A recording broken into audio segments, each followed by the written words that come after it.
Hello friends, welcome to Siri foods. ఇవాళ వీడియోలో క్రిస్పీగా సగ్గుబియ్యం దోశల్ని పర్ఫెక్ట్గా ఎలా తయారు చేసుకోవాలో చూపిస్తాను.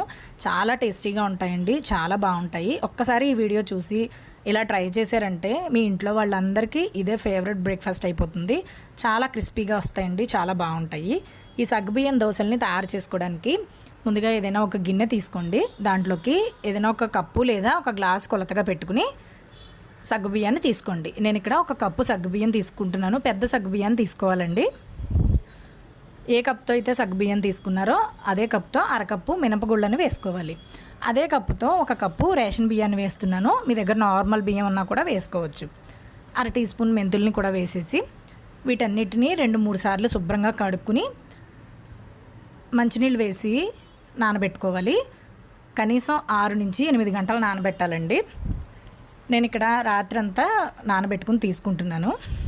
రాత్రి 11 గంటలకి నానబెట్టాను. ఉదయం 9 గంటలకి మిక్సీలో గ్రైండ్ చేస్తున్నాను.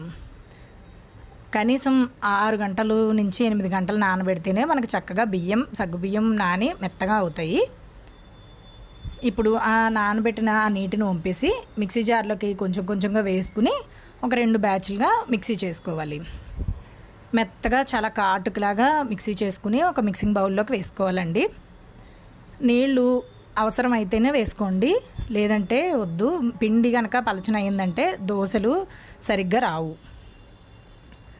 ఇలాగా మనం నానబెట్టుకున్న పప్పులు ఉన్నంత వరకు మిక్సీలో వేసి గ్రైండ్ చేసేసుకుని ఆ పిండిని ఒక మిక్సింగ్ బౌల్లోకి వేసేసుకుని ఉప్పు వేయకుండా మూత పెట్టేసి కనీసం 5 నుంచి 6 గంటలు ఫర్మెంట్ అవనివ్వాలండి. ఈ పిండిని కూడా అలా వదిలేయాలి. నేను కరెక్ట్గా 5 గంటల తర్వాత చూపిస్తున్నాను. కొంచెం పిండి ఫర్మెంట్ అయ్యి చూడండి, ఈ విధంగా బబుల్స్ లాగా ఉంటుంది. మీకు దోశలు పులుపు టేస్ట్ ఏమీ రావండి ఇలా ఉంచడం వల్ల. ఇప్పుడు దీంట్లోకి మనం దోశలు వేసుకునే ముందు ఉప్పు వేసుకుని, అంటే రుచికి సరిపడా ఉప్పు వేసేసుకుని మొత్తం ఒకసారి ఉప్పు బాగా కలిసే విధంగా కలిపేసుకోవాలి. పిండి ఈ కన్సిస్టెన్సీలో ఉండాలండి. మీరు ఇప్పుడు దోశలు వేసుకోకపోతే కనుక 5 గంటల తర్వాత పిండిని ఏదైనా కంటైనర్లో వేసేసుకుని ఉప్పు వేయకుండా ఫ్రిడ్జ్లో పెట్టేసుకోండి. ఇప్పుడు ఒక దోశ వేసి చూపిస్తాను. స్టవ్ ఆన్ చేసి ఒక ప్యాన్ పెట్టుకుని అది బాగా వేడైన తర్వాత మంటను మీడియం ఫ్లేమ్లోకి అడ్జస్ట్ చేసి కొంచెం వేడి చల్లారడానికి నీళ్ళని చల్లండి. ఆ నీళ్లు ఆవిరైపోయిన తర్వాత 1 టీ స్పూన్ ఆయిల్ వేసి ఈ విధంగా ఒక టిష్యూతో కానీ కాటన్ బట్టతో కానీ తుడిచేయండి. నేను ఇక్కడ కొంచెం ఎక్కువ వేసాను, దాన్ని మరలా ఒకసారి తుడిచేసాను. పెనానికి నూనె ఉంటే కనుక మన గరిటతో పాటే పిండి అనేది వచ్చేస్తుందండి. అందుకని నూనె వేసి తుడిచేసుకోవాలి.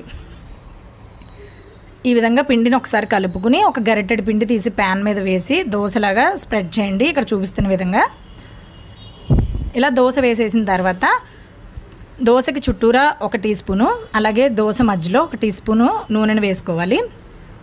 మనకి దోశలు క్రిస్పీగా రావాలంటే నూనె ఖచ్చితంగా వేసుకోవాలండి. నూనె వద్దు, ఇష్టం లేదనుకుంటే కనుక కొంచెమైనా 1 టీ స్పూన్ ఆయిల్నైనా కూడా వేసుకోవాలి.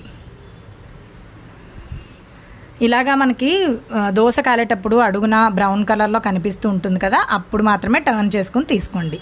చూసారా ఎంత క్రిస్పీగా వచ్చిందో. ఇలాగే ఇంకొక దోశను కూడా వేసి చూపిస్తాను. రెండో దోశ కూడా వేసేటప్పుడు పిండిని ఒకసారి అడుగు నుంచి కలుపుకుని ఈ విధంగా ప్యాన్ మీద గరిటెతోటి వేసుకుని దోశలాగా స్ప్రెడ్ చేసుకోవాలి. మనం దోశ వేసే ప్రతిసారి పెనం మీద నూనెను వేయాల్సిన అవసరం లేదండి. దోశలు స్టార్ట్ చేసేటప్పుడు ఒక్కసారి వేస్తే సరిపోతుంది.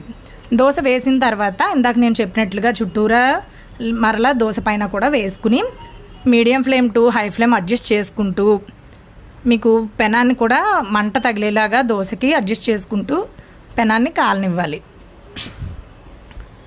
చూడండి, ఈ విధంగా మనకి అడుగున క్రిస్పీగా కలర్ వచ్చిందని తెలుస్తుంది. అప్పుడు టర్న్ చేసుకుని తీసుకుంటే మనకి క్రిస్పీగా సగ్గుబియ్యం దోశలు అనేవి రెడీ అయిపోయాయి. ఇంతేనండి. ఇలా ఎన్ని కావాలంటే అన్ని వేసుకుని తీసుకోవచ్చు. మనకి నచ్చిన చట్నీలతో సర్వ్ చేసుకోవచ్చు. ఈ దోశల కోసం రాత్రి నానబెట్టేసుకుని ఉదయాన్నే రుబ్బిన 4 లేదా 5 గంటల తర్వాత ఉప్పు వేయకుండా పిండి ఫ్రిడ్జ్లో పెట్టుకుంటే 3 రోజుల వరకు పులవకుండా ఉంటుందండి. చాలా బాగుంటాయి. ఈ వీడియో చూసి మీరు ట్రై చేస్తే మీకు ఎలా వచ్చిందో నాకు తప్పకుండా కామెంట్ సెక్షన్లో రాసి తెలియజేయండి. సగ్గుబియ్యం సేమియా పాయసం తయారు చేసుకోవడానికి ముందుగా కొంచెం పెద్దగా ఉన్న బౌల్ కానీ గిన్నె కానీ తీసుకోండి.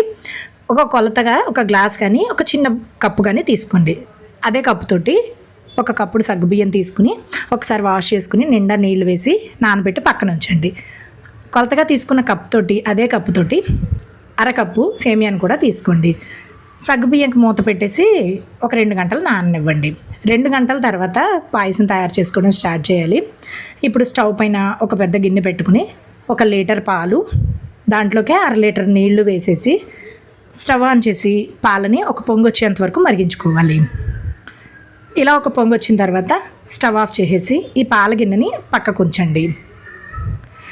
మీరు కొలతగా తీసుకునేటప్పుడు ఒక చిన్న కప్పుతో కానీ చిన్న గ్లాస్తో కానీ సగ్గుబియ్యం సేమియా కొలతగా తీసుకోండి. కొంచెం చిన్న కప్పుతో తీసుకున్నా కూడా ఎక్కువ అయిపోతుంది. మనం ఇప్పుడు పాయసం తయారు చేసుకోవడానికి ఒక వెడల్పాటి మూకుడు కానీ గిన్నె కానీ పెట్టుకుని స్టవ్ ఆన్ చేసి అది వేడెక్కాక 2 చెంచాల నెయ్యి వేసి మనం తీసుకున్న అరకప్పు సేమియాని మంటను మీడియం ఫ్లేమ్లో పెట్టుకుని ఇలా ఎర్రగా దోరగా అయ్యేంత వరకు, అంటే పచ్చివాసన పోయేంత వరకు ఆ నేతిలో వేయించుకోవాలి.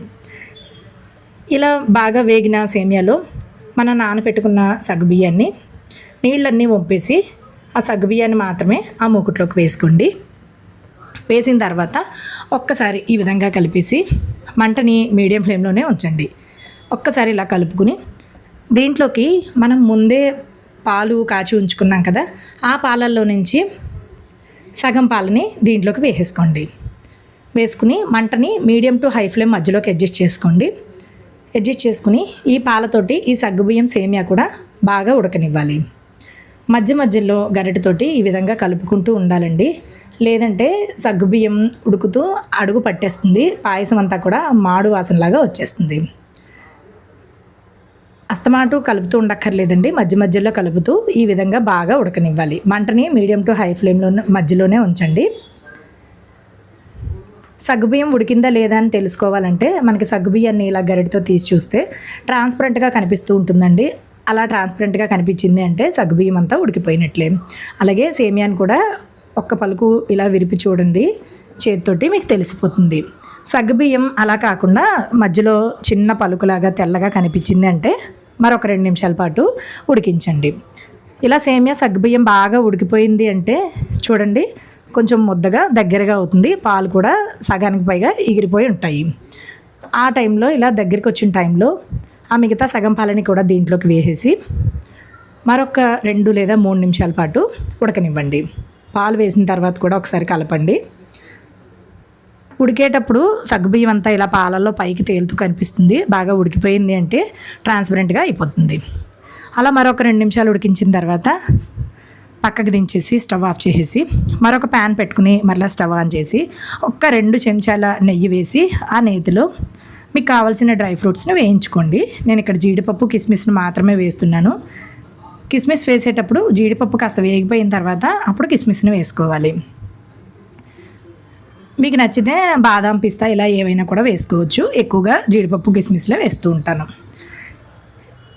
ఇప్పుడు మనకు ఆల్రెడీ తయారైపోయిన ఈ పాయసంలోకి మంచి సువాసన కోసం ఒక 1/2 చెంచాడు లేదా 1 చెంచాడు యాలకుల పొడి, అలాగే మనం వేయించి పెట్టుకున్న ఈ డ్రై ఫ్రూట్స్,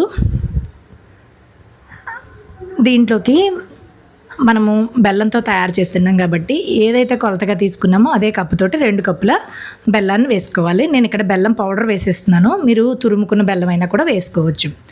అలాగే ఇది కొంచెం చల్లారిన తర్వాత వేసుకోవాలండి. కొంచెం చల్లారిన తర్వాత మరి స్టవ్ ఆఫ్ చేసేసిన వెంటనే బెల్లం వేసేయకూడదు, విరిగిపోతుంది.